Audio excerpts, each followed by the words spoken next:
Gracias por el tiempo que hemos tenido de alabanza. Gracias, Señor, porque tú eres fiel. Y pedimos que, Padre, con la misma claridad que nosotros hemos alzado nuestra voz al cielo para alabarte, que con esa claridad, dile ahí en tu lugar, hables hoy a mi vida, Señor. Dame entendimiento para no solamente comprender tu palabra, sino para saber cómo aplicarla, Señor. De nada me sirve la información que no se vive. Padre, que recordemos que un buen cristiano no es el que más ha acumulado conceptos, aunque tenemos que estudiar y discipularnos, claro que sí, pero que seamos como Santiago dijo, no solo oidores sino hacedores. Así que danos sabiduría para aprender a ponerlo en práctica y danos también el poder para lograrlo. Pedimos que, Señor, todo tipo de distracción, de opresión sea anulada por tu poder y que sea únicamente tu presencia, Espíritu Santo de Dios, hablando a nuestras vidas a través de esta palabra. Que así se ha hecho en el nombre de Jesús. Amén y amén. Quiero hoy compartir un tema que he titulado con signos de interrogación: ¿en quién tienes puesta tu mirada?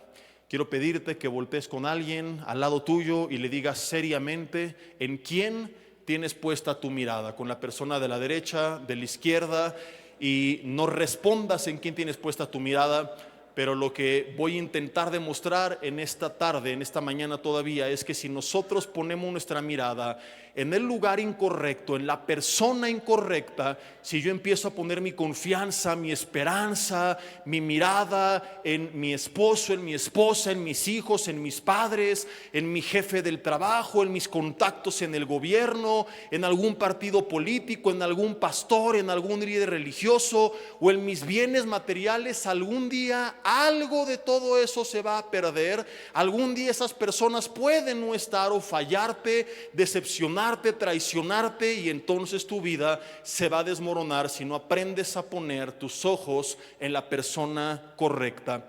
Yo nací en un hogar cristiano, porque no existe tal cosa como decir soy de cuna cristiana, que muchos dicen. Oye, ¿desde cuándo tú conoces a Jesús? No, yo soy de cuna cristiana, dicen algunos. No hay cunas cristianas, hay cunas de madera, hay cunas de metal, hay cunas de plástico. Yo nunca he leído en Apocalipsis, en la revelación de la eternidad, que Juan diga: y entonces vi las cunas cristianas y los bebés que en ellas nacieron en el cielo. No, las cunas aquí se quedan y lo que existe es una familia cristiana. Pero eso no quiere decir que tú automáticamente tienes a Jesús. Algún día, tarde o temprano, tú tendrás que tomar una decisión personal y elegir o no a Jesucristo como Señor y Salvador. Entonces, aunque yo crecí escuchando de Jesús, realmente fue hace 22 años aproximadamente cuando lo empecé a tomar en serio, cuando tuve un encuentro genuino con Él. De ese entonces para acá, y aún un poco antes, ¿verdad? Porque crecí en la iglesia y escuchaba cosas de la iglesia y de cosas de fuera de la iglesia. Yo he sido testigo de, no te voy a contar de que me contaron, de que en otra iglesia y vi en redes sociales, escuché una predicación. No, si tomar en cuenta esos casos serían centenas de casos. Te estoy hablando de que fui testigo de casos de primera mano, de personas que conocí, que conviví, que les estreché la mano, que algunos llegaron a ser muy cercanos a mí. Y he sido testigo de ese tiempo para acá, de la caída estrepitosa de más de una decena de pastores que algún día fueron un ejemplo y un testimonio para mi vida, de personas que yo conocí personalmente y que llegaron de repente de forma inesperada y estrepitosa a convertirse en una piedra de tropiezo. Y no te voy a dar detalles de qué tipo de pecados he presenciado, pero prácticamente haciendo memoria te puedo decir que, sin contar homicidio, porque nunca he sabido de un pastor asesino, ya nada más eso me falta conocer, ¿verdad? El pecado que te quieras imaginar lo he llegado a atestiguar. No de que me enteré a través de Facebook, no, porque ahí serían centenas de casos y llevo más de un año hablándote de casos y casos y casos en todo el mundo, de pastores de todo tipo de denominación que caen y caen y caen y caen. O sea que el que quieras mencionar en la lista, excepto homicidio, yo me llegué a enterar de absolutamente todos. El que se te ocurra, ahí está, de casos de primera mano. Muchos de estos casos los llegué a conocer antes de realmente ser cristiano.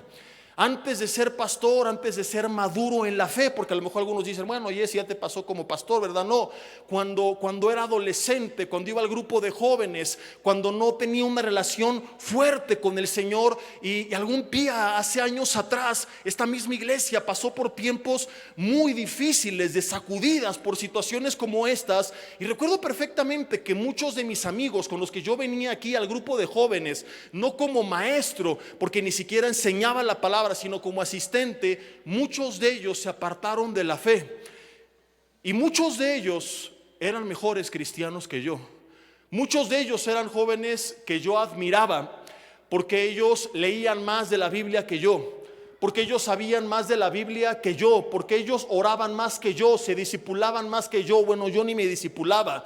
Ellos se congregaban más que yo, ellos alababan a Dios con más pasión que yo, ellos estaban más entregados que yo. Y te soy honesto, yo llegué a vislumbrar en muchos de ellos un gran futuro. Yo dije, wow, yo quiero ser como esta gente, tener esa pasión, esa devoción, esa entrega. Y yo los imaginaba dentro de algunos años sirviendo a Dios, si no necesariamente dentro de la iglesia, a lo mejor siendo luz afuera de la iglesia, testificando con sus vidas, viéndolos llenos de paz, del gozo del Espíritu Santo, con familias ejemplares, sin que nada les faltara. Y desafortunadamente 22 años después veo la realidad en muchos casos, y es muy distinta a lo que algún día imaginé.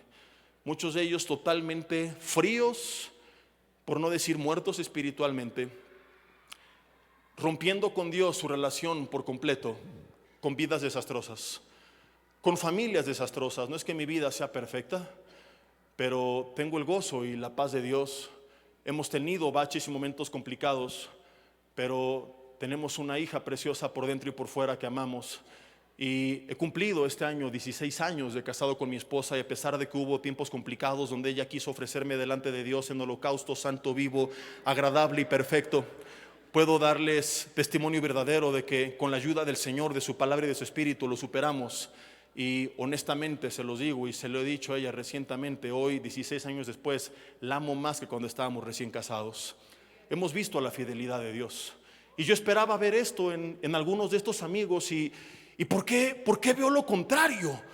Abandonaron al Señor y lo demás fue el resultado, porque separados de Él nada podemos hacer. Pero la pregunta que me hago es, ¿por qué es que fueron tropezados? Porque muchos de ellos fue por estas caídas estrepitosas, de las cuales también fueron testigos, que se apartaron, enojados contra la iglesia, enojados en contra de Dios, enojados por la hipocresía que presenciaron. Y la pregunta es, ¿por qué ellos se desviaron en la carrera si eran mucho mejores cristianos que yo? Mi hermano, solamente hay un mérito que yo tuve que ellos no tuvieron, y es que ellos leían más que yo, sabían más que yo, oraban más que yo, buscaban a Dios más que yo, pero ellos no pusieron sus ojos en Jesús. Y la única cosa buena que hice durante muchos años fue poner mis ojos en Jesús. Había muchas cosas que eran un desastre, pero yo tenía claro que la carrera de la vida cristiana se corría con los ojos puestos en Jesús. Ellos miraron al hombre, y cuando el hombre falló, su fe se desvaneció. ¿Por qué puse mis ojos en Jesús y ellos no? Hay una historia curiosa, y creo que no fue una coincidencia, sino que detrás de esto estuvo Dios armando una trampa divina para mi vida en todo momento desde mi niñez. Cuando yo era niño, y cuando fui luego adolescente, y cuando fui joven, durante más de una década, en casa teníamos un Porsche plata, un Ferrari rojo y un Lamborghini amarillo. Y dices, ¿qué tiene que ver esto con poner tus ojos en Jesús? Bueno, déjame te doy más detalles. Era un cuadro de un Porsche plata, un cuadro de un Ferrari rojo y un cuadro de un Lamborghini amarillo. Los tres cuadros estuvieron en mi cuarto por más de una década. Pared izquierda, pared enfrente de mi cama, pared derecha, atrás de mi cama, recuerdo perfectamente, un cuadro de una luna que no tengo idea qué decía. Mi mamá durante muchos años sirvió en la iglesia, y durante un tiempo tuvo a cargo la librería de la congregación. Entonces parte de lo que se vendía eran cuadros, y casi todos los cuadros eran paisajes del campo, del espacio, del universo, con versículos de la creación, porque los que fabricaban los cuadros tenían que justificar su venta para cristianos, entonces le ponían cual versículo de los salmos generalmente se les ocurriera. La pregunta es: ¿cómo justificas que en una librería vendan un cuadro de un Lamborghini, de un Porsche y de un Ferrari? No hay versículo que hable de carros en la Biblia, a menos que le ponga y echó a la mar los carros del faraón o algo por el estilo. Y yo no sé a quién se le ocurrió, y bendigo en serio su vida, pero alguien tuvo la fabulosa idea, aunque totalmente sacada de contexto, porque no tiene que ver con carros, de poner en cada uno de los cuadros Hebreos capítulo 12, versículo 2, que dice, ahorita lo vamos a leer, pero te voy a decir lo que el cuadro decía. El cuadro no tiene el versículo completo. El cuadro decía: corramos la carrera que tenemos por delante, puestos los ojos en Jesús. Por mucho tiempo yo no supe nada de la Biblia, pero había algo que siempre tuve claro desde pequeño: esta es una carrera y nuestros ojos tienen que estar puestos en Jesús. Porque mañana, tarde y noche, al levantarme y al acostarme, antes de cerrar los ojos, yo volteaba a la izquierda, yo volteaba al frente, yo volteaba al lado, y al ver mis cuadros, lo único que sabía yo durante mucho tiempo de la Biblia es: mis ojos tienen que estar puestos en Jesús. Ven a la escuela dominical, ¿quién se sabe un versículo? Yo, Hebreos 12:2.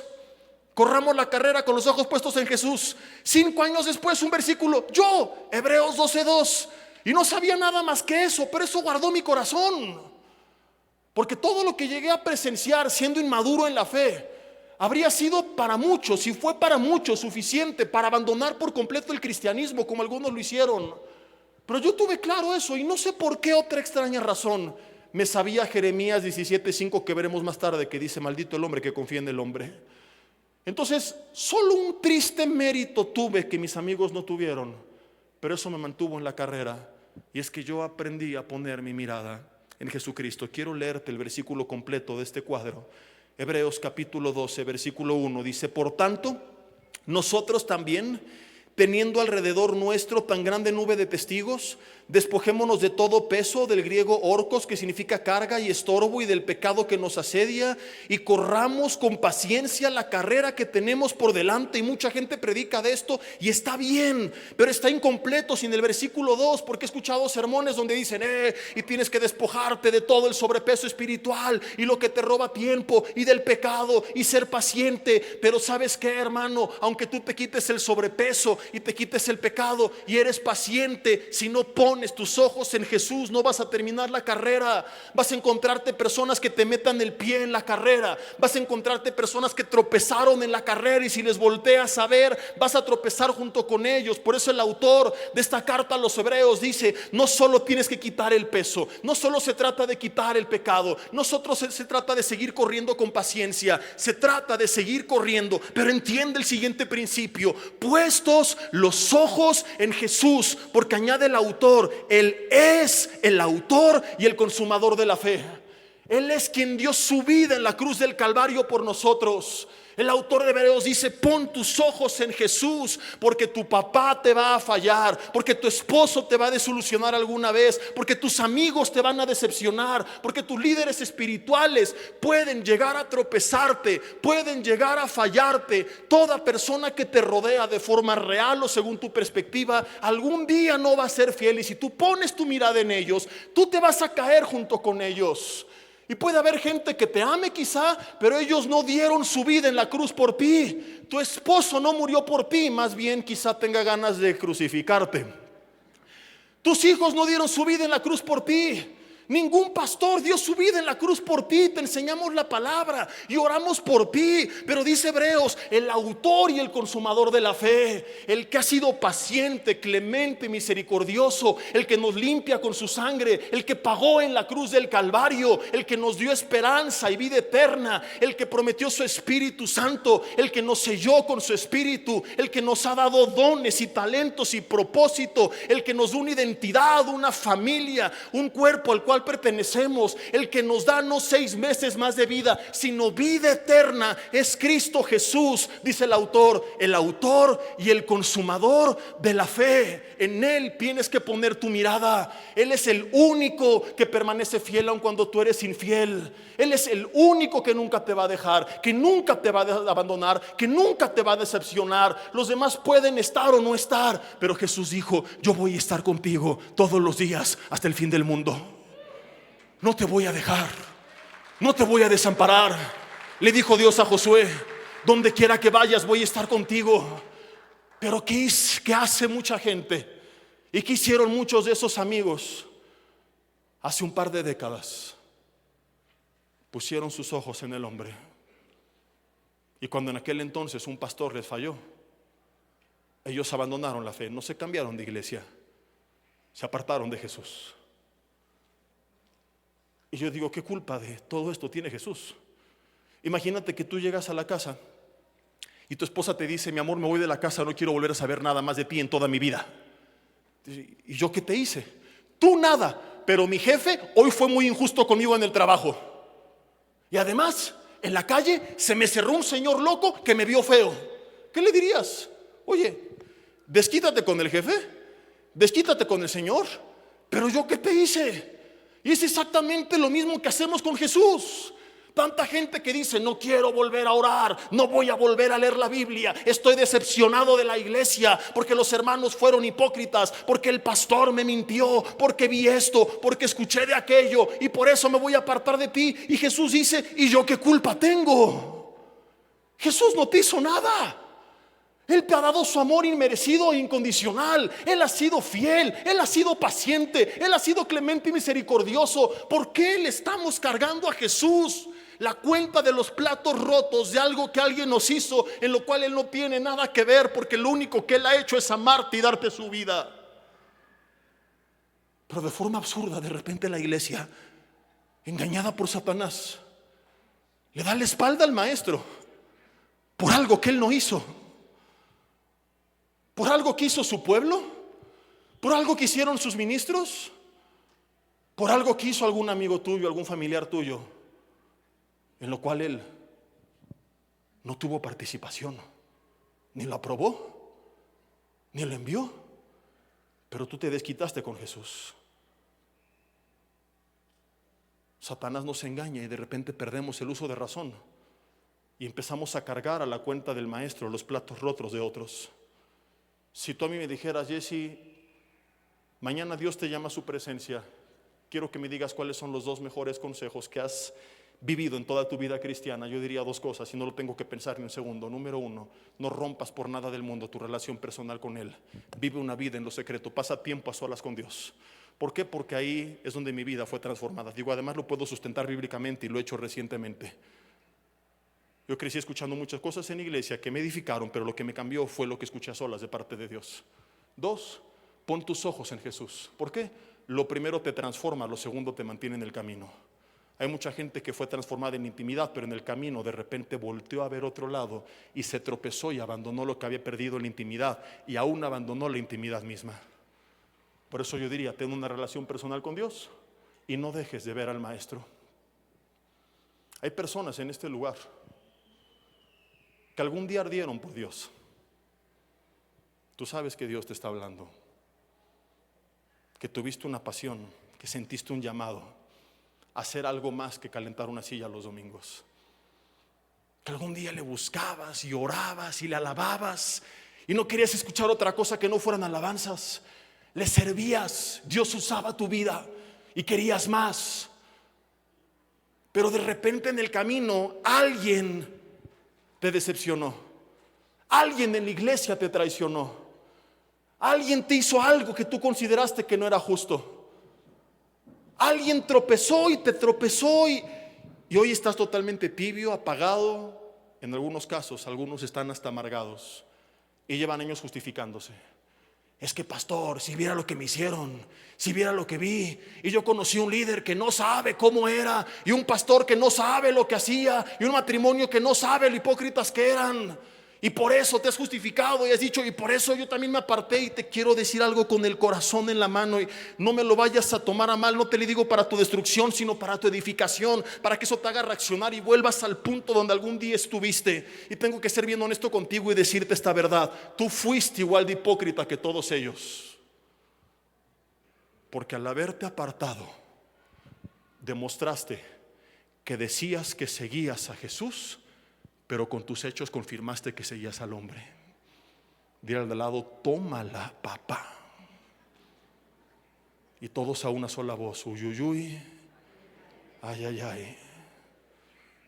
Porque si en verdad hubieras puesto tus ojos en Jesús como decías hacerlo, sí, la decepción del hombre te pudo haber golpeado y desanimado y entristecido, pero no te habría derribado, ni apagado, ni apartado de Dios. Y habría seguido adelante. Ejemplo de esto, David. Digo, hay muchos, pero lo cito a él. Ezequías es otro, uno de los peores padres de la historia, y él mantuvo su corazón recto delante de Dios. Pero a David la pregunta no es quién le falló, quién lo traicionó, quién no le quedó mal. La pregunta es quién fue leal a David. Tanta gente que conoció, y algunos podrían decir solo su mejor amigo Jonatán. No, ni siquiera él, porque eligió pelear las batallas de su padre corrupto y por eso murió. A David lo menospreciaron sus padres, lo menospreciaron sus hermanos. Perdió a su mejor amigo, el único que a él directamente sí le fue fiel. Perdió a Mical, su esposa, un tiempo, y cuando la recupera también lo menosprecia y lo humilla y se avergüenza de él. Lo traicionó todo el mundo. Lo traicionó el rey que primero lo apoyó. Lo traicionaron los líderes de Kei, la ciudad que él defendió sin tener ninguna responsabilidad, solo por un acto de misericordia. Lo traicionó su consejero Aitofel. Lo traicionó Mefiboset, a quien él restituyó. Lo traicionó su propio hijo Absalón, que se le rebeló y lo quiso matar. Si tú creías que tenías al peor hijo de la historia, es porque no has leído de Absalón, ¿no? Volteen hijos con sus papás y digan: ya ves, para que me valores, jefe. Sí, soy un caos, pero nunca te he querido matar. ¿O has visto a tu hijo platicando con algún cártel, tramitando tu cabeza? No, a David esto le pasó. A David, y además de eso, sus enemigos, los gigantes, los filisteos, los moabitas, los amonitas. Nada más faltó que el perico de la jaula se saliera volando, le dijera: ahí te ves, y lo mandara a volar también. Pero ¿sabes qué es más impresionante? No toda la gente que en el camino fue cayendo y poniéndole el pie, sino que él se mantuvo firme en este camino. Que David tenía todas las razones del mundo para victimizarse y no lo hizo. Que ninguna parte de la Biblia, y lo sé bien porque algún día enseñé con ustedes la historia de David durante 3 o 4 años cada martes. Decía de broma: vamos a tener un doctorado en la vida de David.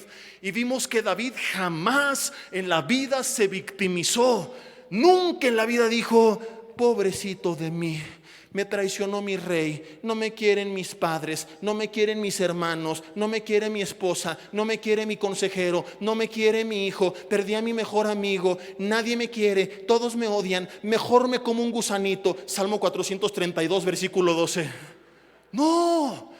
Tú ves que David siguió buscando a Dios y siguió peleando y siguió reinando y siguió sirviendo. ¿Por qué? Lee los salmos y te vas a dar cuenta. Él tenía su mirada puesta en el Señor. ¿Cómo lo sabemos? Porque de forma explícita Él dice: Señor, tú eres mi torre fuerte, mi castillo, mi fortaleza, mi esperanza. Escucha los términos: en ti confiaré, a ti clamaré, en ti esperaré. Alguna vez la gente que lo rodeaba dijo: no hay para él salvación en Dios. ¿Y sabes cómo respondió en el Salmo 27? Jehová es mi luz y mi salvación, ¿de quién temeré? Jehová es la fortaleza de mi vida. David, ¿y por qué estás bien si tanta gente te ha fallado? Si tanta gente te ha decepcionado. Porque el Señor me fortalece.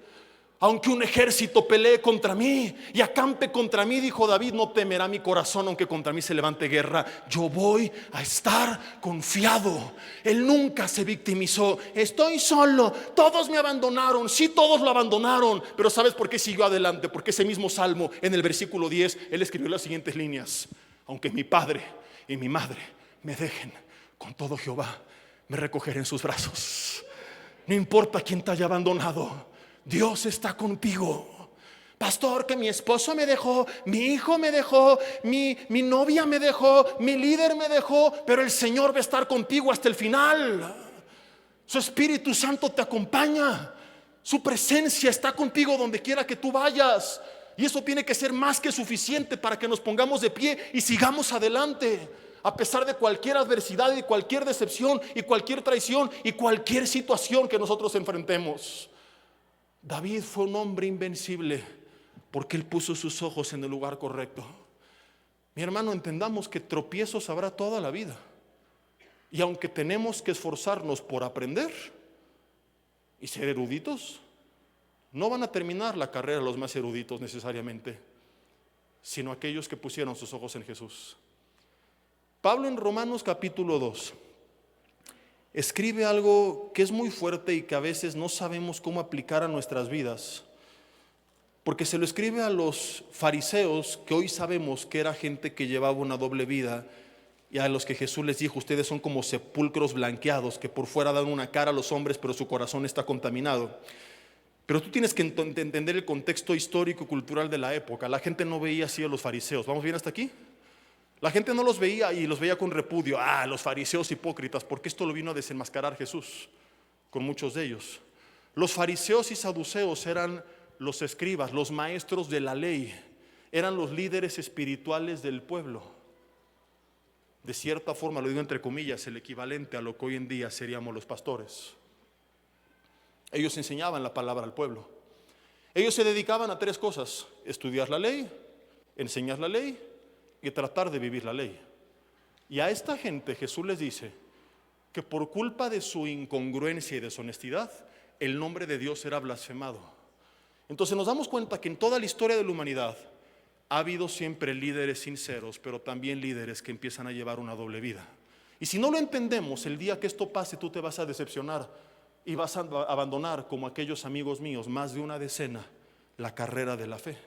Fíjate estas palabras, y te lo quiero leer de la versión Nueva Traducción Viviente, porque hay un par de términos que en la Reina Valera tendrías que estudiar en el original para que quedara un poquito claro, y aquí lo dice de una forma literal, mucho más clara. Romanos capítulo 2, versículo 21. Dice así: ahora bien, si tú enseñas a otros, ¿por qué no te enseñas a ti mismo? Esto también iba para los judíos ortodoxos que seguían y trataban de predicar y de enseñar la ley. Enseñas a otros, ¿por qué no te enseñas a ti mismo? Fíjate qué fuertes palabras. Predicas a otros que no se ha de robar. Estuvo bien bonito tu mensaje, pero tú robas. Entonces, ¿de qué sirvió tu mensaje si no fue respaldado con tus hechos? Sí, dices que está mal cometer adulterio, pero no es lo que dices, es lo que haces. Y pregunta Pablo, inspirado por el Espíritu Santo: ¿pero tú cometes adulterio? ¿Condenas la idolatría, pero tú usas objetos robados de templos paganos? Y termina el 23 diciendo: te sientes muy orgulloso de conocer la ley, pero deshonras a Dios al quebrantarla. Resultado de esta doble vida, versículo 24: no es extraño que las escrituras digan que los gentiles, es decir, los que no conocen de Dios, blasfeman el nombre de Dios por causa de ustedes. ¿Por causa de quién? Del pueblo que no vivía lo que predicaba. Y vamos a encontrarnos con esto muchas veces, y quizá te ha pasado a ti. La gente que no conocía de Dios escuchaba a los fariseos hablar y decían: qué bonito discurso, pero su vida era muy distante de lo que hablaban. Entonces había gente que decía: no, hombre, tengo un vecino que es fariseo, maestro de la ley, y ayer se echó un sermón en el templo re bueno, pero vieras cómo trata a su familia. Estuvo bien buena la enseñanza de este compadre mío saduceo, pero ¿qué crees? Que voy al gym con él y vieras cómo se le van los ojotes de rana saltona por las mujeres. Había gente así que convivía con los fariseos, con los saduceos, que los veía desempeñarse en la sociedad y se mostraban por fuera las vestiduras y las filacterias y la ley, y rectos, limpios, impecables, pero su vida personal y privada no era lo que ellos predicaban, y por culpa de ellos la gente que no conocía de Dios blasfemaba el nombre de Dios. No hay nada que más me provoque a ira que ver a charlatanes en internet diciendo barbaridades, y que por culpa de estas barbaridades la gente que no conoce de Dios blasfeme del nombre de Dios. Pastores manipular a la gente y que Dios me dijo que me des y que no sé qué, y entonces a los demás decir así son todos los pastores, así son todos los cristianos. No, así son los mentirosos que se disfrazan. Pero hay mucha gente que empieza a asquearse de las cosas de Dios. Ojo, no por lo que no han oído de parte nuestra, sino por lo que han visto. Mi pregunta no es ¿qué han escuchado de ti los que te rodean? Es ¿qué han visto de ti los que te rodean? Puedes hablar bien bonito y dar consejos maravillosos, pero ¿tus hechos lo respaldan? Porque mi hermano, el sermón más poderoso que tú le puedas dar a tus hijos, la mayor influencia sobre la gente que te rodea, nunca va a ser lo que tú les digas, tanto como lo que haces. Es como que llega una persona a venderte un producto maravilloso para que crezca el cabello. Dices milagroso, casi sobrenatural. Te voy a explicar las propiedades científicas y te empieza a hablar de todos los términos, con términos rimbombantes, y tú estás a punto de decir yo quiero comprar ese producto porque se oye maravilloso. Te está a punto de convencer, pero de repente volteas a ver quién es y resulta que el vendedor es el perro Bermúdez. ¿Se lo comprarías? Aunque te dijera, es un zambombace, nadie le compraría un producto para el cabello al perro Bermúdez. ¿Están de acuerdo conmigo? Porque aunque hable maravilloso de él, no se ve. Y Jesús dijo, por su fruto los conoceréis. Y así nos pasa a veces. Papá, mamá, qué bueno estuvo tu speech. Lástima que no me lo reflejan en casa. Y no quiero ser legalista y poner cargas que no. Todo hijo presenciará conflictos y discusiones, pero ¿cómo lo resolvemos? ¿Con qué frecuencia se dan? ¿Con qué intensidad? ¿Cuál es el contenido de ellos? Si parecemos más endemoniados gritando que más cristianos arreglándonos, no te extrañes que quizá no quieran saber nada del maestro. Entonces eran no los paganos, mundanos, idólatras, sino los líderes religiosos de la época, los causantes de que mucha gente no quisiera saber nada de Dios. Y vamos a seguirnos encontrando con lo mismo, que los maestros de la palabra, predicadores de la palabra. Yo te dije el año pasado, ¿verdad? Y lo comenté porque fue un caso público, uno de los referentes a nivel mundial de la predicación expositiva, que predicaba de la santidad, de la consagración, en contra del pecado con fervor y con convicción. Un señor de más de 70 años, el hipócrita, terminó saliendo a la luz, que tenía más de 3 años en adulterio con una jovencita de 20 y tantos años. ¡Qué cinismo para pararte atrás de un púlpito! Pastor, pero cayó. Pues sí cayó, pero que sea honesto y que se arrepienta y que diga la verdad. Y el hombre lo encubrió hasta que salió a la luz. Y era de los más reconocidos por la sana doctrina. Y este caso se hizo hiperviral en las redes sociales, y por eso lo estoy compartiendo. ¿Cómo es posible? Si imagínate cuánta gente no se llevó entre las patas si no tenían puestos sus ojos en Jesús. La jovencita con la que él andaba en adulterio era hija de una familia que le daba hospedaje en su casa cuando él iba de visita a su ciudad. Entonces, cosas como estas tan escandalosas que vivían los fariseos en aquel tiempo siguen trayendo la misma consecuencia por causa de la incongruencia. Hay mucha gente que termina blasfemando el nombre de Jesús, no solo en el mundo, aún a veces dentro de la iglesia. La gente termina repudiada, asqueada por lo que vio, por casos como esos. Y por eso es indispensable, mis hermanos, que abracemos la esencia de este mensaje, que entendamos que no es un mensaje ilustrativo con mera información, que este principio es de vida o muerte. Si tú no pones tus ojos en Jesús, alguien algún día te va a tropezar, alguien algún día te va a decepcionar, alguien algún día te va a romper el corazón, y en ese entonces toda la carrera habrá valido nada si no la terminaste y corriste hasta el final. Ahora, no quiero que malentiendas. Vas a encontrarte a mucha gente linda dentro de la iglesia. No se trata de que entres todo ciscado el próximo domingo. Todos son hipócritas. Y voltees a ver al de al lado. Este es el diablo y este es el gadareno. No, va a haber gente hermosa, fiel, honesta, leal, transparente, no perfecta, pero sí íntegra.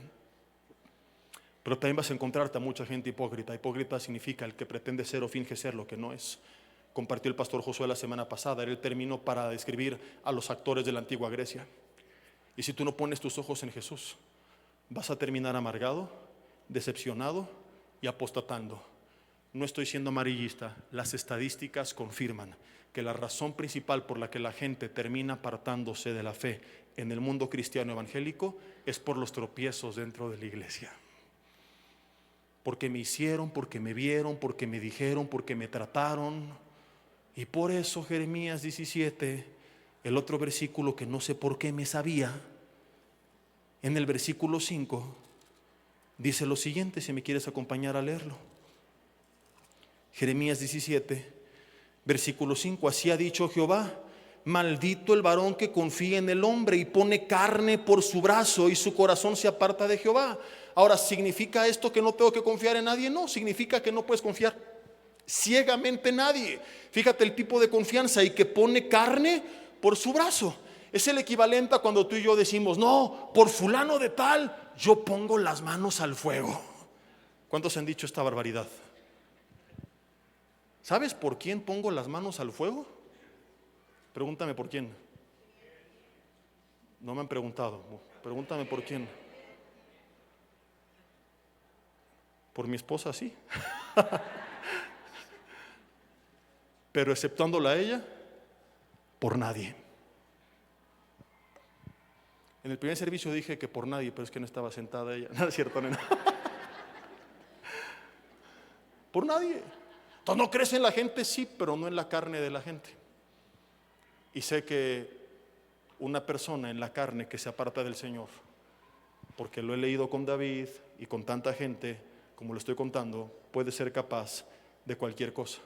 Cuando tú pones este tipo de confianza en el hombre y pones tu esperanza y tu refugio y tu fortaleza y tu paz y tu fe, y el hombre te falla o se muere o se va, tu vida se desmorona. Y por eso dice la Biblia: maldito. No porque Dios diga: oh, confiaste en el hombre y no en mí, aleluya, ahí te va una maldición del cielo, pum, y 3 arañas nuevas venenosas para que se te quite, ja, ja, ja, ja, yo Jehová.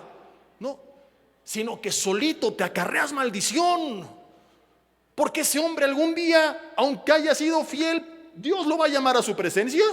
Porque algún día tu esposo o tu esposa no va a estar. Porque algún día te pueden decepcionar. Porque algún día te pueden fallar. Y por eso dice: no confíes en el hombre, porque entonces vas a acabar acarreando maldición. Maldito el hombre que confía en el hombre. Fíjate lo que dice el resto del versículo: será como la retama en el desierto, versículo 6, y no verá cuando viene el bien, sino que morará en los sequedales en el desierto, en tierra despoblada y deshabitada. Muchos de estos amigos míos del grupo de jóvenes así están, viviendo un desierto espiritual y emocional, vacíos y secos espiritualmente y emocionalmente, porque pusieron sus ojos en el hombre, y el día que el hombre les falló, se acarrearon para sí mismos maldición.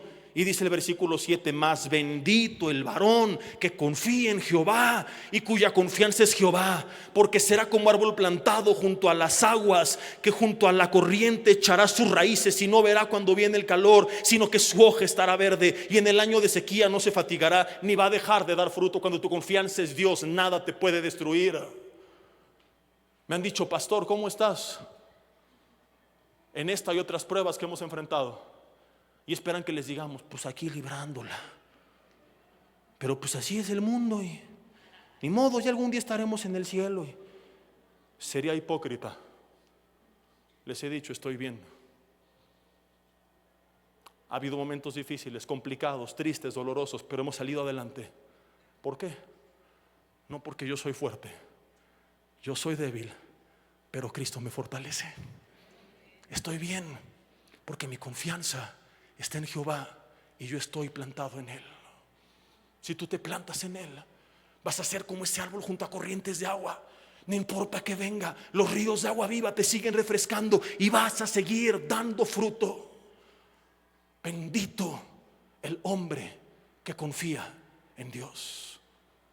Vuelvo a preguntar: ¿en quién tienes puestos tus ojos? Quiero contarte, para dirigirme hacia el final de esta enseñanza, la historia de un joven que hace 2000 años puso en práctica estos consejos. Cuentan algunos teólogos que él un día se metió a YouTube, se encontró con mi prédica y la escuchó. Y por eso puso sus ojos en el lugar correcto. Algún día te compartí de este joven en un mensaje donde vimos más detalles. Hoy solo quiero enfocarme en una decisión que él tomó. Marcos capítulo 14. Ninguno de los evangelios habla de este joven más que el evangelio de Marcos.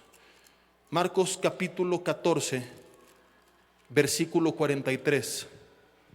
Dice: luego, hablando él aún, vino Judas, que era uno de los 12, y con él mucha gente de espadas y palos, de parte de los principales escribas y sacerdotes y de los ancianos.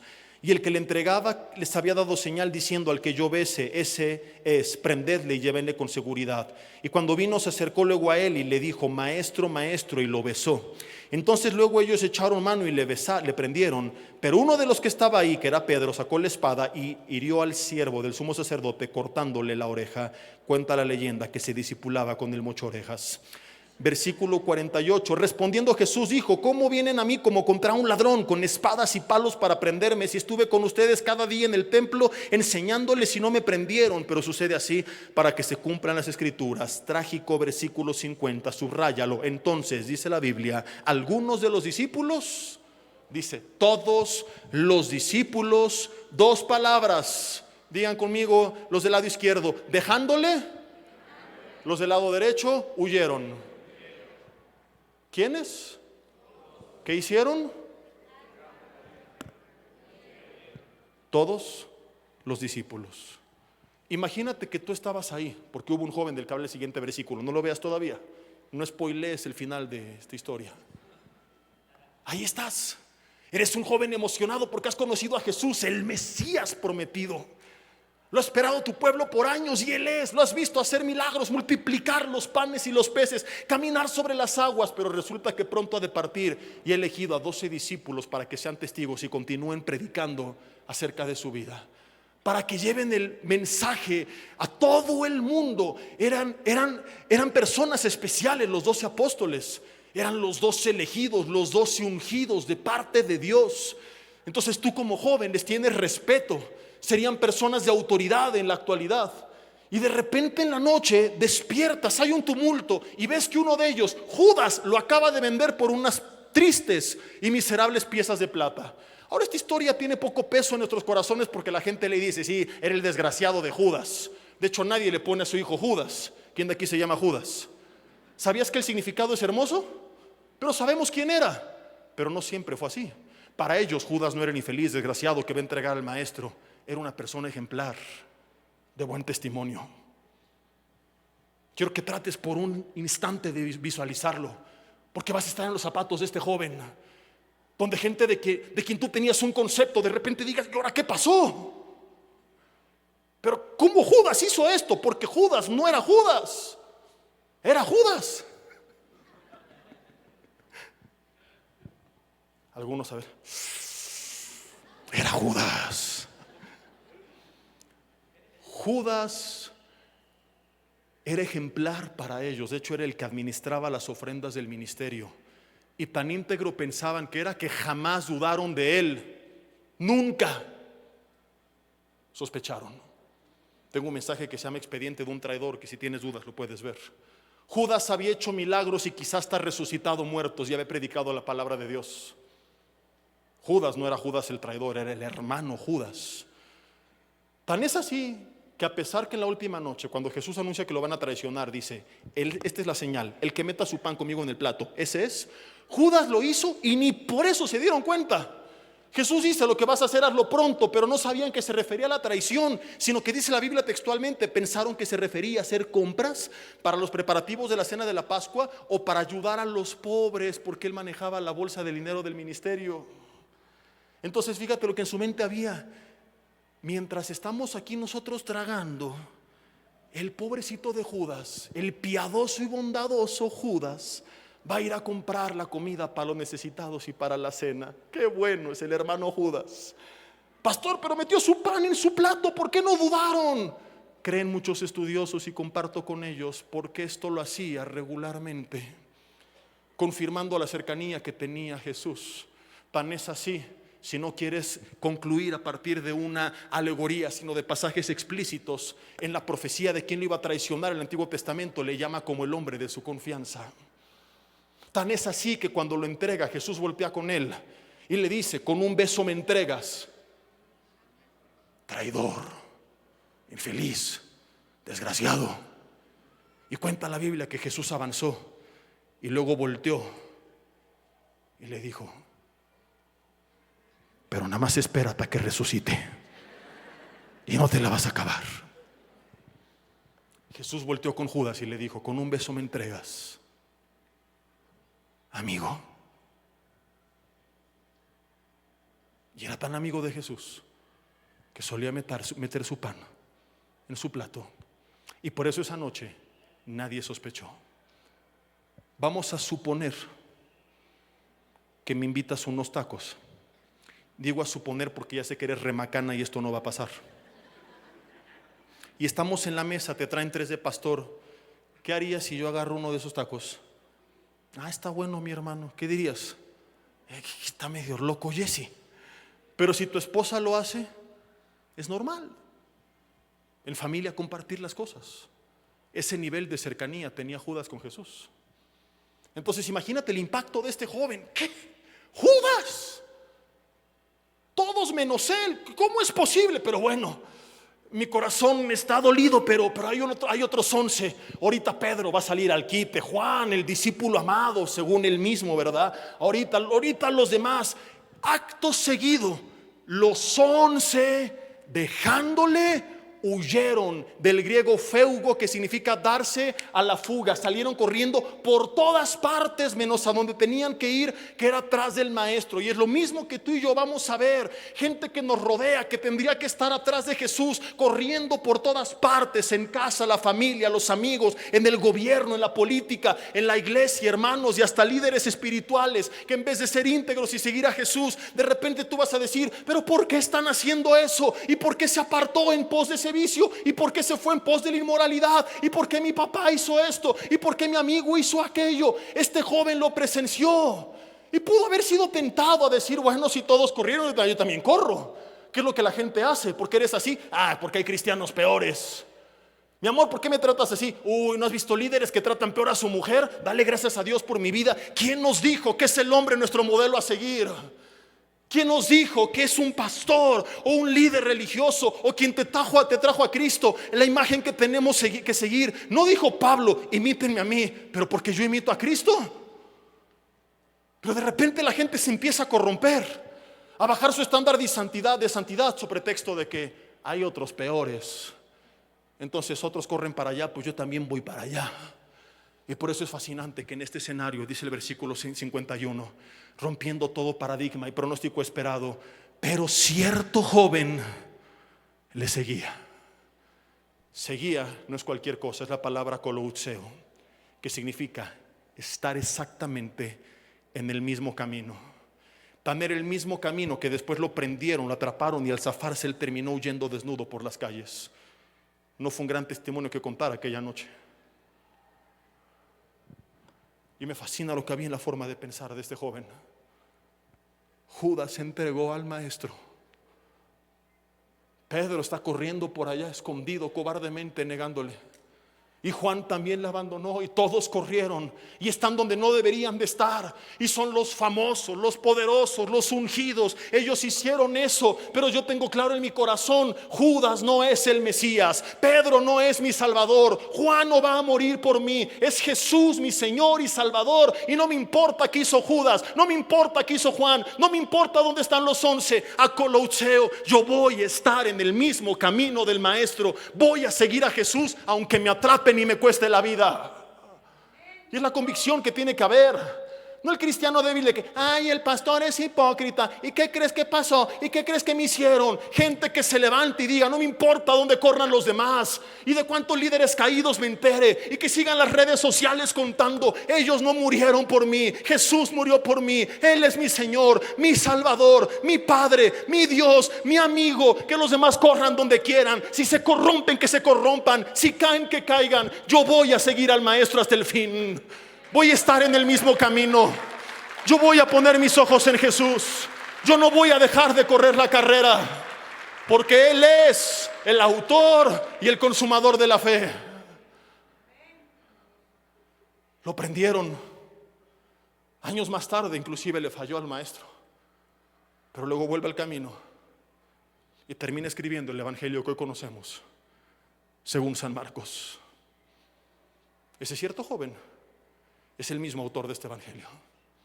En un acto de humildad no quiso decir: y el único que siguió a Jesús fui yo aquella noche. Y por eso en tercera persona dice: cierto joven le seguía. Por eso ningún otro evangelio cuenta esta historia, porque nadie lo vio, solamente él la supo. Pedro iba de lejos escondiéndose, y por eso no es casualidad que luego hubo una relación muy cercana entre Pedro y él, porque Pedro aquella noche vio el valor de este joven, y él quiso mantenerse en el anonimato. Pero los teólogos empezaron a atar cabitos y se lo cacharon. Y hoy sabemos sin lugar a dudas que este cierto joven es el mismo Marcos. Aquellos que deciden poner sus ojos en Jesús, su carrera no será perfecta, los van a aprender como a él. Algún día te sentirás corriendo desnudo, avergonzado, algún día quizá caerás, pero aquellos que deciden mirarlo a él van a tener un final donde Dios usa sus vidas. Corre la carrera puesto los ojos en Jesús. Quiero terminar con esto, si me apoyan aquí arriba con el teclado, por favor.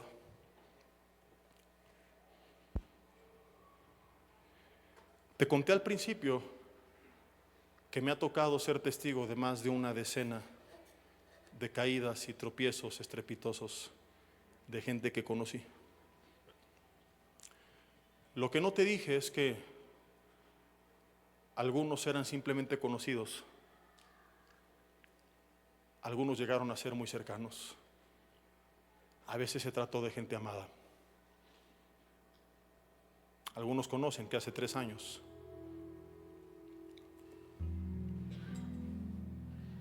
tuve que tomar la decisión si iba a vivir y actuar por emociones o por convicciones. Y de un día para otro, literalmente, al elegir la fidelidad a Dios y a su iglesia y a su reino, dejé de ver a 3 de las personas más cercanas y 3 de las 6 personas más amadas y más cercanas en mi vida. Ha habido en esta lista amigos, y no te mentiría si no te dijera que el golpe inicial es fuerte. Que aquella ocasión hace 3 años yo me sentía devastado. Pero ¿qué me ayudó a levantarme? Yo entendí que tenía gente cercana a mi vida que no merecía mis obras, y un Jesse victimizado, derrotado. Yo dije: mi hija no tiene la culpa, mi esposa no tiene la culpa, ustedes no tienen la culpa, y no les voy a dar la peor versión de mí. Y Dios me hizo ver que me tenía que levantar y fortalecerme en Él, porque había gente que me necesitaba al 100, no al 50 ni al 10. Este es un principio que extraigo de la palabra y que me ayuda cada vez que pasan sacudidas como esta. Te voy a resumir la historia que tú puedes luego ver en casa, en el segundo libro de Samuel, capítulo 19. Absalón le quiere quitar la vida a su propio padre, se rebela en contra de él. David dice a su gente: no maten a mi hijo, pero no le hicieron caso y se lo despacharon. David se encierra en su cuarto y textualmente la Biblia dice que se lamentaba: ¡ay, Absalón, mi hijo, mi hijo! Y viene Joab y lo exhorta. Y ha habido gente que lo ha interpretado mal. ¿Cómo es posible que no respetó el luto del rey? Pero estuve checando qué decían los estudiosos y la mayoría concuerda en que la exhortación de Joab fue correcta, y yo estoy de acuerdo. Y básicamente Joab le dice 2 cosas: David, entiendo que estés triste porque es tu hijo, pero tienes que entender, número 1, él se lo buscó. David, Absalón no es una víctima, está cosechando las consecuencias de sus malas decisiones. 2, tienes allá afuera a un grupo de soldados que literalmente dice el pasaje: por ellos tú y tu casa siguen vivos, se han jugado el pellejo por ti. Bueno, eso no lo dice de esta manera. Esta es la versión del Chilango habla hoy.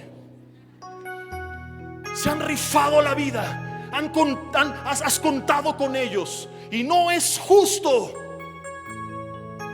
que tú los menosprecies como lo estés haciendo. Le dice Joab: porque estarías feliz si hubieran muerto ellos y tu hijo siguiera vivo, pero eso no es correcto.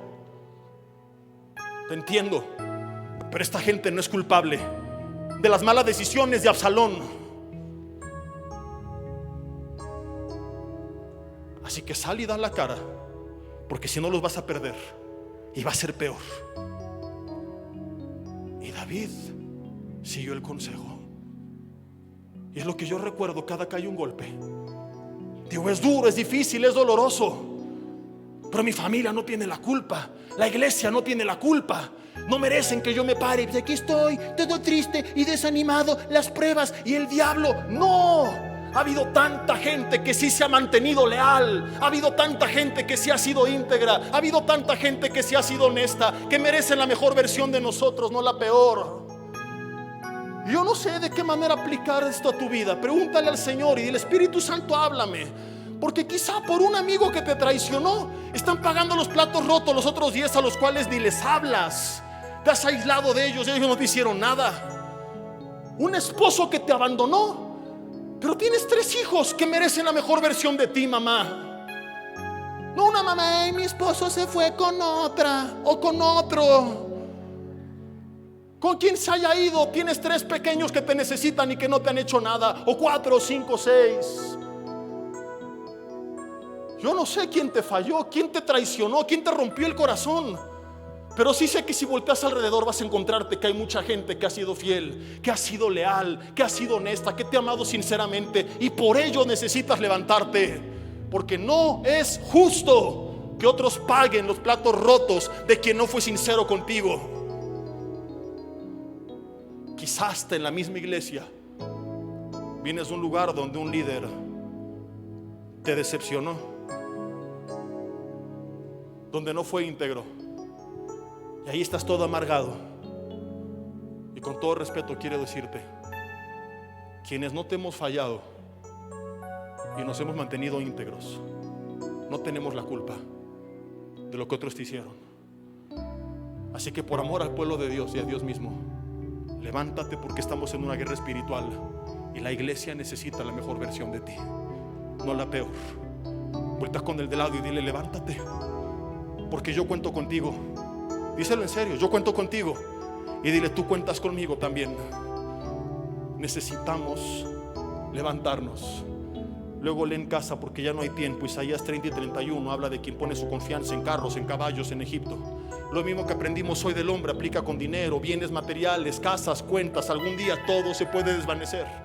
No hay nada cierto el día de mañana. Dentro de algunos años, ¿qué vamos a tener? ¿Con quién vamos a contar? ¿Estará el coche, la casa, el trabajo, los líderes espirituales que actualmente tenemos, la iglesia que tenemos, el gobierno que tenemos?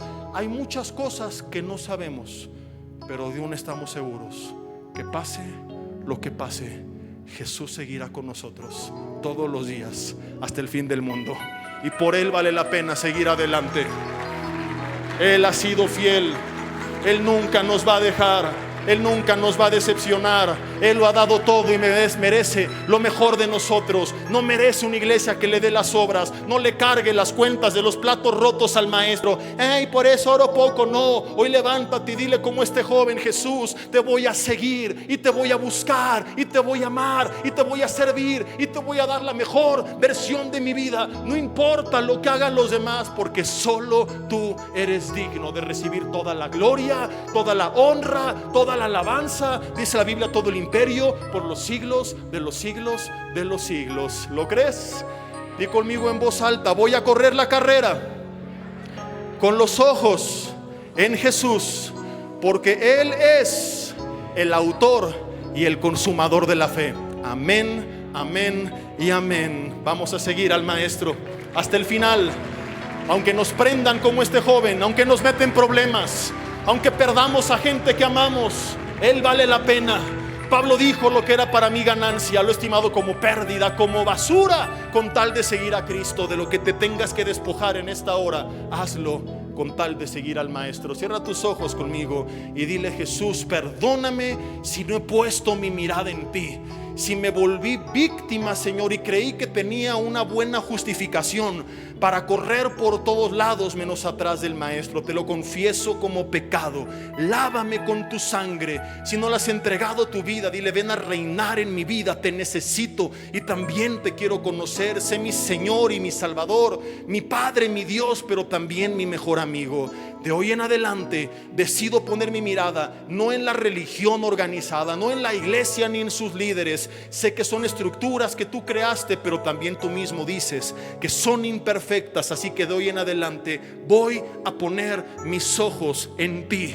Habrá gente a mi lado que amaré, a quienes les daré todo, Señor, pero mi mirada y mi confianza absoluta estará solamente puesta en ti, no en las cosas que tengo, no en las personas que me rodean. Señor, de hoy en adelante, no importa qué hagan los demás, no importa dónde corran, por dónde se vayan, Señor, yo voy a seguir al Maestro como este joven. Mi relación es contigo, mi devoción es para ti. Quien dio su vida en la cruz del Calvario por mis pecados fuiste tú. Quien ha sido fiel eres tú, Señor. Y por eso de hoy en adelante no te voy a dar las obras de mi vida. No vas a pagar tú los platos rotos de lo que otros me hicieron, Señor. Tú me has dado todo, así que de hoy en adelante yo también te lo voy a dar todo, hasta mi último suspiro. Señor, que así se ha hecho. Yo oro por tu iglesia, para que esta palabra pueda avivar sus corazones de aquellos a quienes tú les hablaste, que estaban dormidos por causa de una decepción, hoy resuciten espiritualmente. Lo digo en sentido simbólico, Señor, que sean avivados por el poder de tu Espíritu Santo, que puedan ser sanados de todo dolor, de toda decepción, de toda desilusión, de toda amargura que han sufrido en el pasado, Señor, y que puedan poner su mirada en ti. Que vuelva, Señor, a resurgir esa pasión, ese deseo, ese anhelo de buscarte, Señor. Que vuelva a revivir ese llamado que algún día sintieron. Que vuelvan a anhelar ser la luz del mundo, la sal de la tierra. Que no se detengan y sigan avanzando hacia adelante, puestos los ojos en ti. Que así se ha hecho, Señor. Usa a tu iglesia, bendice a tu iglesia, respalda a tu iglesia, Señor, y muestra tu poder a través de tu iglesia. En el nombre de Jesús, en quien ponemos nuestra mirada. Amén y amén. Que Dios... Hola, ¿qué tal? Me da mucho gusto saludarles y quisiera simplemente comunicarles que gracias a todos ustedes a través de todas las naciones del mundo que aman la palabra de Dios y que realmente están interesados en que nosotros como organización Vida Nueva para el Mundo y Armando Alducin Ministries continuemos predicando el Evangelio de la Gracia de Jesucristo y que podamos nosotros continuar haciéndolo gracias a sus donaciones. Este año cumplimos 46 años de ministerio, 46 años donde hemos predicado, hemos enseñado, hemos tenido seminarios y de diferentes formas de estudios bíblicos alrededor del mundo y hemos pensado y considerado de una forma fiel el Evangelio de la sana doctrina de Jesucristo. Nosotros, con todas estas donaciones, tenemos que sostener pastores, misioneros, obras, equipos de televisión y aún continuamos buscando la manera de poder elevar este ministerio. Hasta este momento quiero que ustedes estén enterados que no tenemos una sola propiedad como organización y así hemos trabajado durante 46 años porque le damos la importancia a la evangelización, a las misiones y también a los hombres de Dios para levantar más pastores. Le damos las gracias y que pueda Dios con su gracia tocar sus corazones y que puedan ustedes invertir en un terreno donde es fructífero, porque creemos que ha producido bastante buen fruto para la gloria de Dios. Gracias, muchas gracias por sus aportaciones y por las donaciones que sabemos ustedes continuarán haciendo para que podamos continuar siendo fieles en la predicación del Evangelio de la gracia de Dios. Que Dios les bendiga.